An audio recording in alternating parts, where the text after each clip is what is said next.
कारवान के बाड़ों को लेकर गए, एक जगह पे 7 लोग कैसा रहते, अने उनकी जबान क्या है सुनो आप। नहीं ठीक है, 3 बीवियां भी होंगे तो 60 कैसा रहती। अरे बेवकूफ, बाड़ा है वो गरीबों का। उस बाड़े में लोग गए थे, वहां जाने के बाद देखे तो इलेक्शन कमीशन के लोग बोले, अरे क्या आप झूठ बोल रहे, हमारा वक्त खराब कर रहे हैं लोग। तो नाम पे भी झूठ बताने का मकसद यह है कि ये झूठ मिलकर बोल रहे थे, ये साजिश मिलकर कर रहे थे। आखिर वक्त में ऐलान भी हो गया था, मैं तो कहा ना 2 मार्च को के प्यारे मैदान छोड़ के नहीं भागना। मैं भी सलाहुद्दीन अवैसी का बेटा हूं, मेरे वालिद मरहूम ने हर तूफानों का मुकाबला किया, मैं भी तैयार हूं। हम सब चीज को देख रहे हैं, तुम्हारी एक एक चीज को जानता हूं, तुम क्या क्या कर रहे क्या नहीं कर रहे। आ जाता बाबा, आ जाता, सब मालूम होता, मगर आप बोलते हैं मिलकर बीजेपी को पूरा बोलते हैं। अब बोल रहे हैं वहां पे जाओ, जाकर अब देखो आप कितना भारी पड़ गया उनको, चुमराव जान को, उनको ही भारी पड़ गया। बाल वक्त मुखालिफत में जब आदमी पागल हो जाता, आंख पे पर्दा पड़ जाता, अपने ही महल्ले की बात बीजेपी से बोलने लगा दी। अब आपका मुकाम क्या रहा उमराव जान, क्या रहा आपका मुकाम बताओ। आपको अकल ही नहीं है, आपने अपना मुकाम मुतासिर कर लिया।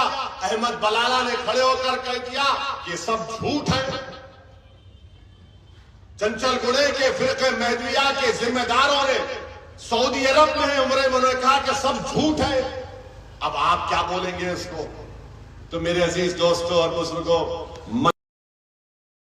बिजनेस इनके लिए कांटा बना हुआ है, क्योंकि ये अपनी जाती दुकान को नहीं चमका सकते, ये अपने जाती मफादात की तकमील नहीं कर सकते।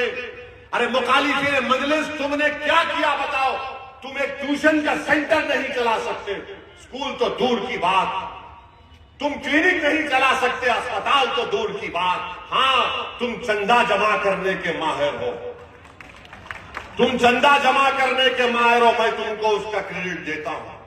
चंदा जमा किए और फिर इंटरनेशनल फकीर की तरह हम दिए, हम दिए, हम दिए। तो खैर जानता हूं तुम्हारी काबिलियत को। मेरे अजीज दोस्तों और बुजुर्गों, आपको भी ये बता रहा इसलिए रहा हूं कि पहचानिए इन चेहरों को। मैं शुरू से कह रहा था आपको, देखो ये लोग बीजेपी से मिले हुए हैं, ये अपने जाती मफादात की तकमील कर रहे हैं। जमात सबकी है। असदुद्दीन ओवैसी को आप वोट नहीं देंगे, 13 मई को आप जमात को वोट देंगे। क्या जब मैं मर जाऊंगा तो जमात खत्म हो जाएगी? नहीं होगी इंशाअल्लाह ताला। मैं मरूंगा, इस जमीन में चला जाऊंगा, मगर सुबह कयामत तक जमात को आबाद और शादाब रखना है। ये जो लोग हैं मुफाद परस्त हैं, मुनाफिकीन हैं, ये अपनी जाती मफादात के लिए 60 साल की मेहनत को खत्म करना चाहते हैं। क्या क्या हमारे बुजुर्गों ने नहीं किया था, आज वो सब मेहनतों को खत्म करना चाहते हैं। वो क्या हाल करना चाहते हैं हमारा, जो उत्तर प्रदेश में शौकत से पूछिए हमारे सदर। लोग बोलते हैं मजलिस के बारे में, अरे शौकत से पूछिए कि ईद की नमाज उत्तर प्रदेश के मसाजिद में 3-3 जमातें हुई। उलमा अपील कर रहे थे कि रोड पे नमाज मत पढ़ो, और आपका हाल यह है शहर हैदराबाद का अल्हम्दुलिल्लाह कि तहज्जुद की नमाज आप रोड पर पढ़ रहे थे। तहज्जुद की नमाज आप माह रमजान में रोड पे पढ़े नहीं पढ़े बताइए।